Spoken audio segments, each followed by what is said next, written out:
ठरलं तर मगच्या आजच्या भागाची सुरुवात होते सुभेदारांपासून. तर आता इथे बघा प्रेक्षक हो, कल्पना, सायली, पूर्णाजी, प्रताप डायनिंग टेबलवर बसलेले असतात आणि न्यू इयर सेलिब्रेशन बद्दल बोलत असतात. तर आता इथे कल्पना म्हणते सायलीला, सायली आपण ठरल्याप्रमाणे सगळं करूया असं म्हणते आता इथे कल्पना. लागूया आपण तयारीला असं म्हणते कल्पना. तेवढ्यातच अर्जुन खाली येतो बघा प्रेक्षक हो. तर आता इथे सायली बघते अर्जुनला. आज संध्याकाळी खीर करूया का असं म्हणते कल्पना. मी अस्मिता ताईनं बघून येते असं म्हणते आता इथे सायली. आणि आता ती इग्नोर करते बघा प्रेक्षक अर्जुनला आणि तिथून निघून जाते ती.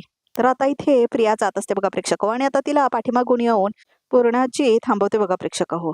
तर आता तन्वी वळते आणि म्हणते पूर्णाची, चक्क तू मला हाक मारलीस का, हवंय का पूर्णाची असं म्हणते तन्वी. म्हणजेच प्रिया बघा प्रेक्षक हो. मला हवं ते नको बघायला दुसरी माणसं आहेत, तू तुझ्या नवऱ्याची विचारपूस केलीस तरीच पुष्कळ आहे असं म्हणते पूर्णाची. आणि घरातून बाहेर जाताना सांगायची पद्धत नाही आहे का इथे असं म्हणते पूर्णाची. वाटेल तेव्हा जातेस, वाटेल तेव्हा येतेस, कुठे असतेस हे कुणालाही माहित नसतं. आता अश्विनशी सुद्धा खोटं बोलून बाहेर जायला लागलेस तू असं म्हणते पूर्णाची. प्रिया म्हणते कधी. तर आता पूर्णाची म्हणते कधी मी घरात नव्हते म्हणजे मला काही माहित नाही असं समजू नकोस असं म्हणते पूर्णाची. माझ्या सुनेशी आणि माझ्या नात सुनेशी माझं बोलणं झालेलं होतं. तू पार्टीला जातेस असं सांगून रात्रभर घराबाहेर होतीस हे कळलंय मला असं म्हणते पूर्णाची. माझी चुगली केलेली दिसते असं म्हणते आता इथे प्रिया. पूर्णाची, अगं मी म्हणत होते की आता त्या गोष्टीला खूप दिवस होऊन गेलेत ना, तर मग मी म्हणत होते की जाऊ दे ना, जाऊच दिलं होतं ग असं म्हणते पूर्णाची. पण तुझा खोटेपणा सगळ्यासमोर आल्यानंतर मी वेगळं काय बोलणार होते असं म्हणते पूर्णाची. पण तू थांबलीस नाहीस. सचिन चुकला हे निमित्त करून वाटेल ते बडबडत राहिलीस असं म्हणते पूर्णाची. आमच्या समोर अण्णा आहे ह्याचा सुद्धा विचार पडला तुला. मी जे काय बोलत होते ते खरं बोलत होते पूर्णाची असं म्हणते प्रिया. खरं असं म्हणते ती पूर्णाची. सुभेदार जावई आणि सुनेमध्ये भेदभाव करतात हे खरं नाही आहे तन्वी. पण तू विषय थांबवायलाच तयार नव्हतीस. आम्ही अस्मिताला त्रास होऊ नये म्हणून प्रयत्न करत होतो आणि तू तिच्या जखमेवरची खपली काढत होतीस. ती 2 जीवांची आहे ह्याचा विचारही तुझ्या मनाला शिवला नाही असं म्हणते ती. रात्रभर बाहेर राहायचं आणि दिवसा जीप साईल सोडायची ह्या दोन्ही गोष्टी सुभेदारांच्या घरात चालणार नाहीत असं म्हणते पूर्णाची. आणि इतर राहायचं असेल तर ह्या घराचे नियम पाळूनच राहायला पाहिजेत. तू मन मारेल तसं वागशील आणि तुला शिक्षा होणार नाही असं समजलीस तू. शिक्षा असं म्हणते आता प्रिया. हो शिक्षा असं म्हणते पूर्णाची. आज गेट टुगेदर आहे, संध्याकाळच्या आत अख्खं घर झाडून पुसून साफ करायचं असं म्हणते पूर्णाची प्रियाला. हे सगळं मी करायचं. तर आता पूर्णाची म्हणते हो हो मी केलं असतं पूर्णाची, पण हे पण महत्वाच्या गोष्टीसाठी मी बाहेर निघाली आहे, मला जाऊ दे ना असं म्हणते प्रिया. कोणी करायचं हे मी तुला विचारत नाही आहे, तू करायचं हे मी तुला सांगते असं म्हणते पूर्णाची. अख्खं घर स्वच्छ झालं पाहिजेत, धुळीचा एकही कण दिसता कामा नये आणि दिसलाच तर अख्खं घर पुन्हा साफ करावं लागेल, कळलं असं म्हणतात त्या. विमल असं म्हणून ओरडते बघा पूर्णाची. का पूर्णाई असं म्हणते विमल. हिला बादली आणि फरची पुसायचं फडकं दे असं म्हणते आता इथे पूर्णाची बघा प्रेक्षक. आज घर ही साफ करणार आहे असं म्हणते आता इथे पूर्णाची. तर विमल खूप खुश होते बघा प्रेक्षक. आत्ता आणते म्हणते आणि निघून जाते बघा प्रेक्षक हो विमल. तर आता प्रियाला राग येतो कारण विमल खूप खुश होते ना बघा प्रेक्षक हो, कारण आता प्रियाला काम लागणार आहे म्हणून. लवकर कामाला लाग असं म्हणते आता इथे पूर्णाची. वेळ कमी आहे तुझ्याकडे असं म्हणतात त्या. आणि एवढंच म्हणून पूर्णाची निघून जाते बघा प्रेक्षक हो तिथून. तर आता प्रियाला खूप राग येतो, हे सगळं काम करावं लागेल मला म्हणून. तर आता इथे प्रियाला राग अनावर होतो. तर आता इथे विमल येते म्हणते हे घ्या लादी पुसायचं फडकं आणि बारडी वगैरे आणून देते ती. आणि हो असं म्हणते विमल. आधी केअर काढून घ्या मगच लादी पुसा असं म्हणते विमल. तर आता प्रिया म्हणते जास्ती बोलायचं नाही हा, तुम्हाला जमेल ना असं म्हणते आता विमल. तू तुझं काम कर जा असं म्हणते प्रिया. निघ असं म्हणते ती. तर आता परत बघा प्रेक्षक प्रिया विमलचा अपमान करते इथं पण. तर आता प्रिया म्हणते सगळ्यात आधी मी ह्या म्हातारीला धुवेल, मला शिक्षा करते काय ही असं म्हणते प्रिया मनातल्या मनात बघा प्रेक्षक. तर आता इथे सुमनला दाखवलंय तर सुमन आपलं काम करत असते तेवढ्यातच तिला अंगठी पडलेली दिसते बघा प्रेक्षक हो. त्या कपड्यातनं अंगठी पडलेली असते. सुमन ती अंगठी आपल्या हातामध्ये घेते. तर नागराच्या कपड्यातून ती अंगठी पडलेली असते बघा प्रेक्षक खाली. ही अंगठी ह्यांची तर दिसत नाही असं म्हणते आता इथे सुमन. मग कुणाची असं म्हणते आता इथे सुमन बघा प्रेक्षक हो. महिपतची तर नसेल ना असं म्हणते सुमन. सायलीने सांगितलं होतं महिपत बद्दल काही शंका असली तर सांगायचं, तर हे पण सांगायला हवं असं म्हणते सुमन. तर आता इथे सायली काम करत असते बघा प्रेक्षक हो. स्वयंपाक बनवत असते ती. तेवढ्यातच आता ती आपल्या फोनवर कॉल करते. तर आता तेवढ्यातच कॉल करते सायली आणि ती सुमनलाच कॉल केलेली असते बघा प्रेक्षक. तर आता इथे सुमन बघते सायलीचाच फोन आलाय, बरं झालं असं म्हणते आता इथे सुमन. आणि कॉल घेते ती. हॅलो सायली, मी तुलाच कॉल करणार होते असं म्हणते सुमन. अरे वा मग बरंच झालं मी तुम्हाला फोन केला असं म्हणते सायली. मी तुम्हाला आमंत्रण द्यायला फोन केले. कसलं आमंत्रण असं म्हणते सुमन. सुमन काकू असं म्हणते सायली. मी आणि आईनी म्हणून ठरवलंय की 2025 मध्ये ज्या ज्या गोष्टी घडल्या त्या विसरून जायच्या आणि ज्या चांगल्या गोष्टी घडल्या त्या साजऱ्या करायच्या. आणि त्यासाठी आज संध्याकाळी आमच्या घरी सगळ्यांनी मिळून छान वेळ घालवायचा असं म्हणते सायली. म्हणजे न्यू इयर पार्टी का असं म्हणते आता इथे सुमन. हा म्हणजे अगदी तसंच नाही, पण कसं आहे आता मी सगळे एकत्र येणं खूप गरजेचं आहे असं म्हणते ती. आणि तुम्ही चौघांनी यायचं आहे हा असं म्हणते सायली. तर सुमन काय बोलतच नाही बघा प्रेक्षक कारण तिचं लक्ष सगळं त्या अंगठीकडे असतं. सुमन काकू ऐकते ना असं म्हणते आता इथे सायली. हो हो ऐकते ऐकते असं म्हणते आता इथे बघा प्रेक्षक सुमन. तुम्ही का फोन करत होता असं म्हणते आता इथे सायली. तर आता इथे सुमन काय बोलतच नाही बघा प्रेक्षक सायलीला आनंद साजरा करायचा आहे. मग मी आताच ह्या अंगठीबद्दल सांगून तिच्या आनंदावर विरजन का टाकू असं म्हणते सुमन. हॅलो असं म्हणते आता इथे सायली. हा हा ऐकते मी असं म्हणते आता इथे सुमन. अगं काही नाही असं म्हणते सुमन. असंच गप्पा मारायला फोन करणार होते असं म्हणते ती. बरं संध्याकाळी भेटूया हा पण असं म्हणते सायली. नक्की वाट बघते असं म्हणते ती. हो हो असं म्हणते सुमन. आले येतेच असं म्हणते. तिने फोन ठेवते बघा प्रेक्षक तर आता इथे सुमन मात्र खूप टेन्शनमध्ये असते त्या अंगठीमुळे. तर आता इथे सायली मात्र स्वयंपाकखोलीमध्ये स्वयंपाक करण्यात मग्न असते बघा प्रेक्षक काय काय बनवत असते, सामान वगैरे ठेवत असते. आणि आता ती खूप आनंदात असते कारण रात्री पार्टी होणार असते बघा प्रेक्षक तर आता ती पीठ वगैरे घेत असते आणि आपल्या कामांमध्ये रमलेली असते बघा प्रेक्षक आणि आता ती तांदूळ वगैरे निवडायला बसते. तर आता तेवढ्यातच पूर्णाजी येतात. तर आता इथे सायली म्हणते अहो पूर्णाजी या ना बसा, कॉफी आणू तुमच्यासाठी असं म्हणते सायली. नको ग असं म्हणते पूर्णाजी. जरा बागेत जाऊन येते फुलं आणायला असं म्हणते पूर्णाजी. हो कशासाठी असं म्हणते सायली. अगं आज इतक्या दिवसांनी आपल्या देवाची पूजा करायला चालली आहे ना असं म्हणते पूर्णाजी. तुला नको ताजी ताजी. मग बसा तुम्ही मी आणते फुलं काढून असं म्हणते सायली आणि जाते ती फुलं आणायला. बरं असं म्हणते आता इथे पूर्णाची. तर आता इथे प्रिया फरशी पुसत असते बघा प्रेक्षक तर आता विमल येते बघते. तन्वीताई असं म्हणते आता इथे विमल. तन्वीताई तुम्ही आधी हे टेबल आणि खुर्च्या पुसून घेतलायत का, म्हणजे फरशी पुसलात आणि त्याच्यानंतर टेबल खुर्ची पुसला तर परत ती धूळ फरशीला लागेल म्हणून परत पुसावं लागेल ना असं म्हणते आता इथे विमल. तुला विचारलंय कोणी असं म्हणते आता इथे प्रिया. विचारलंय का तुला. नाही ना. फुकटचे सल्ले द्यायचं नाही असं म्हणते प्रिया. नीक असं म्हणते ती. ठीक आहे मग तुम्हालाच दुप्पट काम पडेल म्हणून सांगत होते असं म्हणते विमल. पूर्णायना जर फरशी खराब दिसली तर अख्खं घर परत मला पुसावं लागेल असं म्हणते विमल. तर प्रियाला डाऊट येतो बघा प्रेक्षक आणि आता तिला आपण वाटायला लागतं खरं बोलते का काही म्हणून. तर विमल निघून जाते तिथून. तर आता प्रियाला खरंच वाटतं की पहिला पुसायला हवा आता खुर्ची वगैरे म्हणून. तर आता ती पुसायला लागते बघा प्रेक्षक टेबल वगैरे. तर तेवढ्यातच आता कॉल येतो बघा प्रेक्षक प्रियाला. तिचा फोन वाजायला लागतो.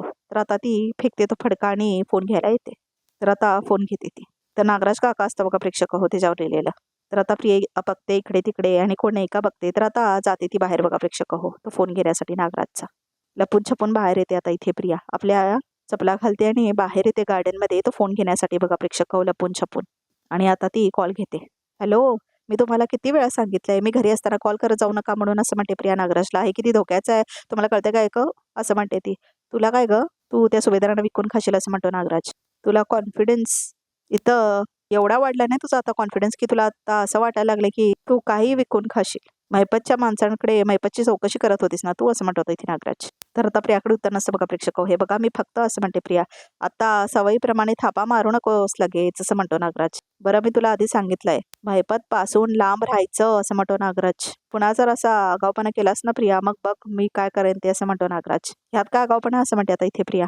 महिपतला पकडण्याचा प्लॅन आपल्या दोघांचा होता आणि खरंच सांगायचं ना तर सगळ्यात जास्त मेहनत मी घेतली होती असं म्हणते प्रिया. तुम्ही काय केलं मला अलगत बाजूला केलं आणि त्याला तिकडेच नेऊन लपवलात. हे मी काय करणं अपेक्षित होतं असं म्हणते प्रिया. मग मी काय हाताची घडी घालून बसणार होते का असं म्हणते प्रिया. तेवढ्यातच पाठीमागे वळते तर सायली आलेली असते बघा प्रेक्षक तिथे. तर प्रिया सायलीला बघून खूप जास्त घाबरते. हिने माझं बोलणं तर ऐकलं नाही ना म्हणून. तर आता नागराज म्हणतो हॅलो हॅलो. तर आता प्रिया फोन ठेवते बघा प्रेक्षक हॅलो बोल ना असं म्हणतो नागराज. तर तोपर्यंत फोन ठेवलेली असते आता इथे प्रियाने. तर आता इथे नागराज म्हणतो कट केला हिने. महिपत बद्दल फोनवर बोलत होतीस ना असं म्हणते सायली. हा असं म्हणते ती आता इथे प्रिया. आला बघा प्रेक्षक महिपत असं म्हणते आता इथे प्रिया. माहिती देण्याबद्दल बोलत होते मी असं म्हणते प्रिया. खोटं बोलून थकत नाहीस ना तू प्रिया असं म्हणते आता इथे सायली. मला माहित होतं तू महिपतच्या संपर्कात आहेस पण आता ते सिद्ध झालं असं म्हणते सायली. एक मिनिट तू माझं बोलणं चोलून का ऐकत होतीस असं म्हणते प्रिया. उलट प्रश्न विचारून प्रश्न टाळू नकोस. मी स्पष्ट ऐकलंय तू महिपत असंच म्हणालीस असं म्हणते आता इथे सायली. आणि काय ग ज्या माणसाने तुझ्या आईबाबांचा अपमान केला अपघात घडून आणला त्याच्याशीच काय लपून छपून बोलत होतीस तू असं म्हणते आता इथे सायली. तुझ्याकडे जर का माहिती असेल ना तर इतर कोणाशी लपून छपून बोलण्यापेक्षा मला सांग ना असं म्हणते सायली. तुम्हाला कशाला सांगू असं म्हणते प्रिया. कशाला सांगू मला माहिती आहे तुला माझ्या आईबाबांचा जरा जास्तच पुळका आहे असं म्हणते प्रिया. पण ह्याचा अर्थ असा होत नाही की त्या अपघाताच्या मुळाशी मी जायचा प्रयत्न करत नाही आहे. मलाही शोधून काढायचं आहे त्या माणसाला ज्याच्यामुळे मी माझ्या आईबाबांपासून 20 वर्ष दुरावली गेली होती असं म्हणते आता इथे प्रिया. आणि तो माणूस जर का महिपत असेल तर तर त्याचा जीव घेईन असं म्हणते प्रिया. पण हे सगळं तुम्हाला काय कळणार आहे असं म्हणते प्रिया. तर सायली म्हणते कसं असतंय ना तुला शिशुपाल माहिती आहे का असं म्हणते सायली. आता कोण शिशुपाल असं म्हणते आता इथे प्रिया. आता आश्रममध्ये जो येतो इस्त्रीचे कपडे घ्यायला असं म्हणते प्रिया. तुझं काही नाही होऊ शकत असं म्हणते आता इथे सायली. तुला फक्त एवढंच सांगते, शिशुपालाचे 100 अपराध भरल्यावर त्याला जी शिक्षा झाली होती तुझंही तेच होणार आहे असं म्हणते आता इथे सायली. तू धमकी देतेस मला असं म्हणते आता इथे प्रिया. छेग अजिबात नाही असं म्हणते आता इथे सायली. मी फक्त तुला जागा करते असं म्हणते ती. या घरातली माणसं खूप चांगली आहेत ना म्हणून तू अजून या घरात आहेस प्रिया. पण जर का पुन्हा त्या शत्रूच्या संपर्कात असशील ना तर या घरात राहणार नाहीस असं म्हणते प्रिया ला सायली. आणि लक्षात असू देत असं म्हणून वॉर्निंग देते बघा प्रेक्षक सायली प्रियाला आणि निघून जाते तिथून ती. तर आता जाते सायली घरामध्ये. तर आता प्रिया पण जाते बघा प्रेक्षक घरामध्ये आत. तर आता इथे सायली म्हणते अहो तुम्ही कशाला तांदूळ निवडत बसला असं म्हणते सायली आता इथे पूर्णाजीला. तर आता पूर्णाजी मध्ये झाले निवडून. तर आता सायली म्हणते याला उशीर झाला ना काय हरकत नाही असं म्हणते पूर्णाजी. फुलं घ्या असं म्हणते सायली. तर प्रिया येते बघा तेवढ्यातच आतमध्ये. तर प्रिया साफसफाई करत असते. तर पूर्णाजी आणि सायलीला आमथामणी सगळं बघत असतात बघा प्रेक्षक तर आता साफसफाई करताना बघतात ते प्रियाला किती वाईट प्रमाणे करत असते म्हणून. तर आता सायली म्हणते प्रिया धूळ उडवायची कामं करू नकोस, पुसायची कामं कर असं म्हणते आता इथे सायली प्रियाला. अगं अशी बघत का उभी आहेस, ते टेबल व्यवस्थित पुसून घे असं म्हणते आता इथे सायली. ते कापड वगैरे बाजूला काढ, उघळी उचल आणि छान पुसून घे टेबल असं म्हणते सायली. मी माझं काम बरोबर करते असं म्हणते प्रिया. तू गच मध्ये लुडबुड करू नकोस असं म्हणते प्रिया बघा प्रेक्षक तर आता पूर्णाची म्हणते चांगल्या सूचना देणं म्हणजे लुडबुड करणं असं नव्हे तन्वी असं म्हणते आता इथे पूर्णाची बघा प्रेक्षक तर आता इथे म्हणतात त्या तुला आधीच सांगितलंय घरातला कोपरान कोपरा साफ व्हायला हवा असं म्हणून वॉर्निंग देतात त्या. आणि तुला आता जर परत हे काम पहिल्यापासून करायचं असेल तर मग काय प्रश्नच नाही असं म्हणते आता इथे पूर्णाची. तर प्रिया खूप घाबरते बघा प्रेक्षक पण तसं करायचं नसेल तर नीट काम कर असं म्हणतात आता इथे पूर्णाची. आणि स्टोर रूम आणि मागचं गार्डन हे दोन्हीही साफ करायला हवंय असं म्हणतात त्या. कळलं असं म्हणतात त्या. तर आता प्रिया म्हणते हो हो असं म्हणते ती. तर आता इथे परत कामाला लागते बघा प्रेक्षक प्रिया तिच्या मनात नसतं म्हणून कसं तरी काम करत असते ती. आणि पूर्णाजी आणि सायली एकमेकींकडे बघतात आणि हसतात बघा प्रेक्षक तर आता प्रियाचा खूप नाटक करायचं दाखवलं बघा प्रेक्षक आणि दोघी मजा घेत असतात सायली आणि पूर्णाजी बघा प्रेक्षक तर आता इथे प्रिया मनात नसल्यावर कसं काम करतात ना तसं एक्सप्रेशन करून काम करत असते आणि बाकी एन्जॉय करत असते आता इथे सायली आणि पूर्णाची. तर आता इथे सायली अजून सूचना द्यायला लागते की असं साफ कर तसं साफ कर, पाठी बागून पुसून घे वगैरे. तर आता प्रिया अजून खूप चिडते बघा प्रेक्षक आणि आदळते आता ती कापड वगैरे. तर आता इथे परत साफसफाई करायला लागते प्रिया. तर हो हो हो हो लावते लावते असं म्हणते आता इथे प्रिया. तर आता इथे सायली म्हणते हो हो आणि हे झालं ना की स्टोर रूम गार्डन हे सगळंही साफ करते असं म्हणते प्रिया आणि नाटक करते बघा प्रेक्षक होती. तर आता इथे पूर्णाजीनी सायली मात्र खूप त्यांना आनंद होतो बघा प्रेक्षक हे सगळं बघून. तर आता अजून साफसफाईच करायचं दाखवलं इथे आता प्रिया बघा प्रेक्षक तर आता पूर्णाजी निघून जातात तिथून पूजा करण्यासाठी आणि सायली मात्र तिथेच थांबलेली असते आणि प्रिया कसं काम करते ते बघत असते. तर आता इथे अस्मिता आणि सचिनला दाखवलंय. तर सचिन म्हणतो अस्मी राग सोड ना प्लीज, मी म्हणालो ना माझी चूक झाली, मी वावत गेलो होतं ग असं म्हणतो आता इथे सचिन. मी असं करणार नाही आय प्रॉमिस अस्मी असं म्हणतो आता इथे सचिन. तर आता इथे अस्मिता काय करत नसते बघा प्रेक्षक तर तिच्या पोटात खूप दुखत असतं, तिला चालायला पण येत नसतं. तर आता ती पुस्तकं बघत असते. अस्मी तू माझ्याशी बोलणारच नाहीस का असं म्हणतो आता इथे सचिन. अस्मी अस्मी असं म्हणतो बघा प्रेक्षक होतो. तर आता इथे अस्मिता येते बेडवर बसते. तर आता सचिन म्हणतो अस्मिताची समजूत काढायला तर खूपच मेहनत करावी लागेल असं म्हणतो सचिन. आता तर हिच्यासाठी गिफ्ट पण घ्यायला माझ्याकडे पैसे नाहीत असं म्हणतो सचिन. कुठून मिळवू पैसे असं म्हणतो आता इथे तो. ठीक आहे बोलायचं नाही यायला तुझला माझ्याशी चल. तर मग आता तो म्हणतो की मी प्रयत्न सोडणार नाही. तर आता सचिन निघून जातो बघा प्रेक्षक तिथून. तर आता अस्मिता बघते तर तो गेलेला असतो बाहेर.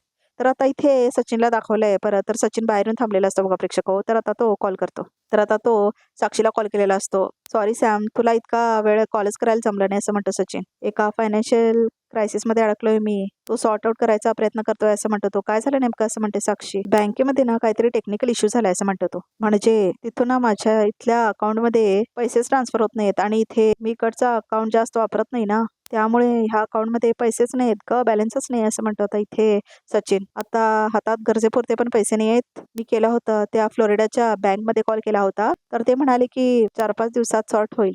म्हणजे 4-5 दिवस US मधल्या कुठल्याच बँकेतून पैसे ट्रान्सफर नाही होऊ शकणार. हाऊ इज इट पॉसिबल असं म्हणते आता इथे साक्षी. तसं काय आहे ना सॅम, आजकाल आम्ही डिजिटल गोष्टींवर एवढा अवलंबून राहायला लागलोय ना त्यामुळे असा काही इश्यू झाला ना की एकदम हँडिकॅप व्हायला होतं. एनिवे मी करतोय सॉर्ट आउट सगळं असं म्हणतो सचिन. आणि ऐक मला कुणाकडनं तरी पैसे मागावे लागतील असं मला आवडणार नाही. कोण आहे ना तसं माझं पण इंडियामध्ये हक्काचं असं म्हणतो आता इथे सचिन. त्याच्याकडनं मी हक्काने पैसे मागू शकेन असं काहीतरी कोण असं म्हणतो तो सचिन.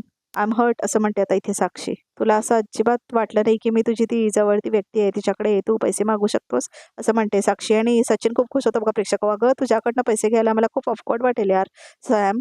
मी खरं तर तुझ्यावर पैसे खर्च केले पाहिजेत यार, तुझ्यासाठी गिफ्ट्स घ्यायला हवेत मी. उलट तुझ्याचकडनं उधार पैसे कसं काय घेऊ ग असं म्हणतो सचिन. कुठले ओल्ड विचार आहेत तुझे, असं काही नाही आहे. उलट तू घे माझे पैसे, कुठे ट्रान्सफर करायचे सांग असं म्हणते ती. तर तेवढंच आता इथे पूर्णाजी आणि अस्मिताला दाखवलंय. तर आता पूर्णाजी म्हणते बरं वाटतंय का आता असं म्हणते ती अस्मिताला. तर आता अस्मिता म्हणते नाही, असं जगून कसं चालेल, जे घडलंय त्याचा सामना करणं फार कठीण आहे मला कळतंय असं म्हणते आता इथे पूर्णाजी. पण त्याची शिक्षा बाळाला का?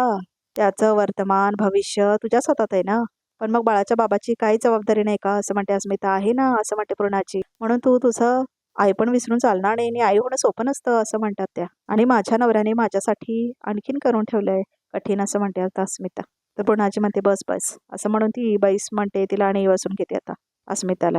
हे बघ अस्मिता, तुझं बाळ फक्त बाहेरचेच आवाज ऐकत नाही, बाळ तुझाही आवाज ऐकतो. मग ते निगेटिव्ह असता कामा नाहीत. मग ते सचिनने काय केलं ते मी विसरून जायचं असं म्हणते आता अस्मिता. असं मी म्हणत नाही आहे, पण आता तुझा बाळ तुझ्यासाठी जास्त महत्वाचं आहे असं म्हणते आता इथे पूर्णाची. आता तोच विचार करून काय म्हणणार आहे तुला? तुला खूप प्रयत्नाने मन शांत ठेवावं लागणार आहे, स्वतःसाठी नाही बाळासाठी. जेव्हा सचिन बद्दल फक्त संशय होता ना, मी मन शांत करण्याचा खूप प्रयत्न केला असं म्हणते अस्मिता. चिडचिड व्हायला लागली ना की मी म्हणायचं हे सगळं हार्मोन्समुळे होतंय. स्वतःहून मी कित्येकदा त्याला सॉरी पण म्हणाली आहे आणि आता हे सगळं समोर आल्यानंतर माझा राग मनात मावतच नाही आहे असं म्हणते अस्मिता. आणि हाच राग थेट तुझ्या बाळापर्यंत पोहोचतोय, त्याच्या मनावर, मेंदूवर, शरीरावर परिणाम करतोय. चालेल का तुला? नाही असं म्हणते आता इथे अस्मिता. झालं तर मग आता तुझं बाळ तुझ्यासाठी खूप जास्त महत्वाचं आहे, त्यामुळे खाणं पिणं सोडायचं नाही, व्यायाम ध्यान थांबायचं नाही. चल तर मग आपण स्टडीमध्ये जाऊया, तिथे मेडिटेशन करूया असं म्हणते आता इथे पूर्णाची. तू तुझ्या पोटावर हात ठेव, बाळाशी बोलायचं असं म्हणते आता इथे पूर्णाची बघा प्रेक्षक. चल चल चालेल असं म्हणते आता इथे अस्मिता. बाळाला पण कळू दे, त्याचा बाप कसाही निघाला तरी त्याची आई नेहमी त्याच्याबरोबर आहे असं म्हणते आता इथे अस्मिता. परत परत तोच विचार करत बसू नकोस असं म्हणते आता इथे पूर्णाची. सॉरी असं म्हणते अस्मिता. सॉरी म्हणाला नाही बाळाला म्हण असं म्हणते आता इथे पूर्णाची. जे झालं ते मागे सारणं सोपं नाही आहे हे कळतंय मला, पण ह्यासाठी मेडिटेशनच तुला मदत करेल. तर आता सचिन म्हणतो साक्षीला नाही नाही नको, मी करतो मॅनेज सॅम असं म्हणतो सचिन. नको नको, तुझ्याकडून मी जर पैसे घेतले ना तर मला झोप नाही लागणार असं म्हणतो तो. सचिन असं म्हणते साक्षी, किती पैसे हवे आहेत? हे बघ असं म्हणतो सचिन. ऍक्च्युली नवी कोंडीत अडकलोय ग, पण मला तुझं मन राखायचं आहे, मी तुझं मन नाही मोडणार असं म्हणतो सचिन. तू आग्रह करतेस ना, फक्त म्हणून मी तुझ्याकडनं पैसे घेईन असं म्हणतो सचिन. आणि आय प्रॉमिस हा, मी तुला ताबडतोब ते पैसे करेन हा, आय प्रॉमिस्टस मी असं म्हणतो सचिन. किती पैसे हवेत तुला ते मला सांग, बाकी सगळं काही सांगू नकोस असं म्हणते साक्षी. 80,000 वगैरे लागतील मला. ठीक आहे असं म्हणते साक्षी, मी लगेच ट्रान्सफर करते. थँक्यू सो मच ब्युटिफुल असं म्हणतो Sachin. So sweet of you, love you Sam असं म्हणतो तो. लव्ह यू टू, बाय असं म्हणते साक्षीने फोन ठेवते ती. तर आता तो किस करतो बघा प्रेक्षक त्या फोनला. तर सचिन अजून टेन्शनमध्येच असतो. तेवढ्यातच आता बघतो नोटिफिकेशन. तर आता नोटिफिकेशन बघतो तो. तर तिने 1,00,000 ट्रान्सफर केलेले असतात बघा प्रेक्षक. ही तर सोन्याचं अंड देणारी कोंबडी आहे यार असं म्हणतो सचिन. इथं आता घालवून नाही सांगणार तिला. तर आता इथे मैपतला दाखवलं बघा प्रेक्षक. तर आता तो ग्लास घेण्याचा प्रयत्न करत असतो ज्याच्यामध्ये पाणी असतं बघा प्रेक्षक. तर आता तो पाणी पित असतो. तर आता तो ग्लास वगैरे ठेवतो तिथे. इथं असं पडून राहून नाही चालणार मैपत शिकली असं म्हणतो मैपत. इथनं बाहेर पडावं लागणार, काही करून बाहेर पडावं लागणार. ह्या नागराजने पहिल्यांदा नख बाहेर काढली. माझ्याच माणसानं माझ्या पायऱ्यावर ठेवलंय आणि इथं सुटावं. एकदा जर का मी इथून सुटलो तर असं म्हणून हसायला लागतो होता इथे मैपत. खूप हसायला लागतो बघा प्रेक्षक होतो. नाग्याला लई वाटतंय त्याने लई मोठा खेळ केलाय. अरे माझीच माणसं माझ्याच पायऱ्यावर ठेवलेत तू. अरे माझा आवाज ओळखून ती येणार मला सोडवायला असं म्हणतो मैपत. कळलं ना? अर लई मोठी माती खाली रे नागराज शेठ तुम्ही असं म्हणतो मैपत. लई मोठी माझी माणसं मला ओळखणार. ए कोण आहे रे बाहेर असं म्हणतो मैपत. बाहेर कोण आहे असं म्हणून ओरडायला लागतो तो. अरे मला इथे बांधून ठेवलंय, सोडवा मला असं म्हणतो मैपत. अरे तुमचे कान फुटले का काय असं म्हणतो मैपत. गेले कुठले, उलटले कुठे, अरे ये ना असं म्हणून ओरडायला लागतो मैपत. ए रघु याला काय झटका आला अरे असं म्हणतो आता इथे बाहेर थांबलेला त्याचा माणूस. नुसतं बोंबलतोय, असं ओळखतच नाही बघा प्रेक्षक होते मैपतचा आता आवाज. अरे मला इथे बांधून ठेवलाय, सोडवा मला असं म्हणतो तो. ए कोण आहे रे बाहेर असं म्हणून ओरडतो बघा प्रेक्षक होतो. ए चल ह्याला काय झालं ते बघून या चल असं म्हणतो तो. थांब फोन करतो. अरे नागराज सरांनी सांगितलंय की काय पण झालं तरी आपण आतमध्ये जायचं नाही. आणि मैपत सरांना माहीत पडलं की आपण न सांगता आतमध्ये गेलो तर तुला तर माहितच आहे गोळी झाडकरण मारतील आम्हाला. पण आम्ही जाऊन बघूया ना असं म्हणतो दुसरा माणूस. तू नागराज सरांना फोन कर आणि त्यांना सांग आत बोंबलतोय त्यामुळे आम्हाला आत जावं लागेल. फोन कर त्यांना असं म्हणतो तो दुसरा माणूस. तर हो हो असं म्हणतो. आता इथे मैपतचा माणूस आणि फोन करतो बघा प्रेक्षक होतो. तर आता इथे नागराजला फोन लावलेला असतो आणि नागराज मात्र झोपलेला असतो बघा प्रेक्षक आणि गाढ झोपेत असतो तो. तेवढ्यातच आता सुमन नाही ते बघा प्रेक्षक तर आता इथे सुमन तो फोन घेते. तर नागराज घाबरतो खूप. सुमन सुमन असं म्हणतो तो. तर नागराज बडबडून घेतो फोन. माझ्या फोनला का हात लावतेस का तू असं म्हणतो. आता इथे नागराज खालती पडला होता, वाजत होता, तुम्हाला द्यावं म्हणून घेतला मी असं म्हणते ती. तर काय गरज नाही तिची असं म्हणतो नागराज. आज ती लुडबुड करत जाऊ नकोस. किती वेळ सांगितलंय तुला असं म्हणतो तो. कुणाच फोन होता असं म्हणते ती. तुला काय गरज आहे सांगायची असं म्हणतो तो. काय असं म्हणतो तो. फुकट चौकशा नुसत्या. तुला काय कामं नाहीत का? कशाला आलीस वर तू असं म्हणतो नागराज. जा ना किचनमध्ये जाऊन काम कर ना असं म्हणतो नागराज. आहेत ना असं म्हणते सुमन. मला कामं आहेत पण आपल्याला सुभेदारांकडे जायचं आहे ना. भाऊजी तुम्हाला खाली बोलवताय ते सांगायला आले होते असं म्हणते सुमन. हा ठीक आहे असं म्हणतो नागराज. चला. तर आता इथे सुमन बघते बघा प्रेक्षक नागराजच्या फोनकडे. तर आता नागराज बघतो तिच्याकडे. तर आता इथे सुमनला बघून तो अजून घाबरतो बघा प्रेक्षक. तर आता सुमन निघून जाते तिथून. तर आता इथे फोनवर बोलतो तो. काय झालं?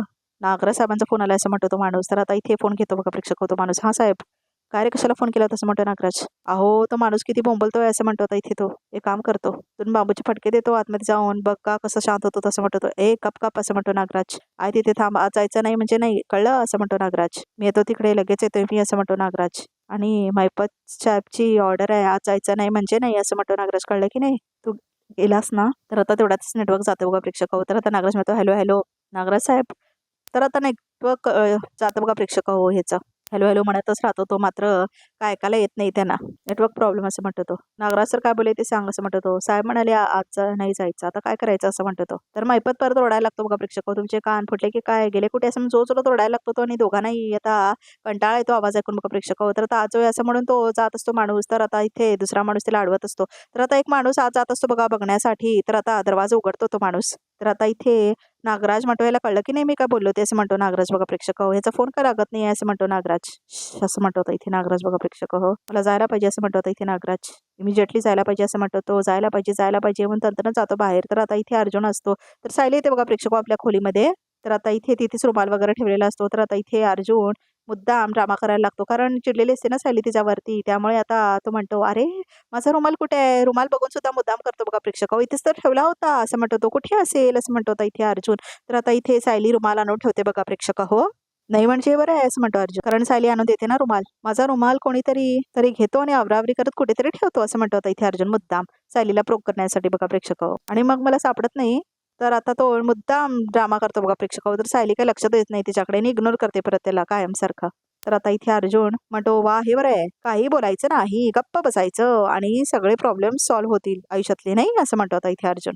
तर आता इथे अर्जुन खूप चिडतोने म्हणतो जाऊ दे मला काय बोलायचंच नाही असं म्हणून तो आता निघून जातो बघा प्रेक्षक तिथून. तर आता इथे सायली खूप जास्त चिडलेली असते बघा प्रेक्षक. तर आता इथे चला चला सगळे वाट बघत असतील असं म्हणतो रविराज. खूप दिवस आले त्यांची भेट झाली नाही ना असं म्हणते प्रतिमा. हो ना असं म्हणतो रविराज. तर एवढ्यातच नागराज येतो. मी जाऊन आलो असं म्हणतो नागराज. तर सुमन पण येते. तू कुठे जायलास. आम्ही जायलोय ना आता इथे सुभेदारांच्या घरी असं म्हणतो रविराज. सुमन तू सांगितलं नाही त्याला असं म्हणतो रविराज. अहो सांगितलं भाऊजी असं म्हणते सुमन. अहो असं म्हणते सुमन तुम्ही येताय ना.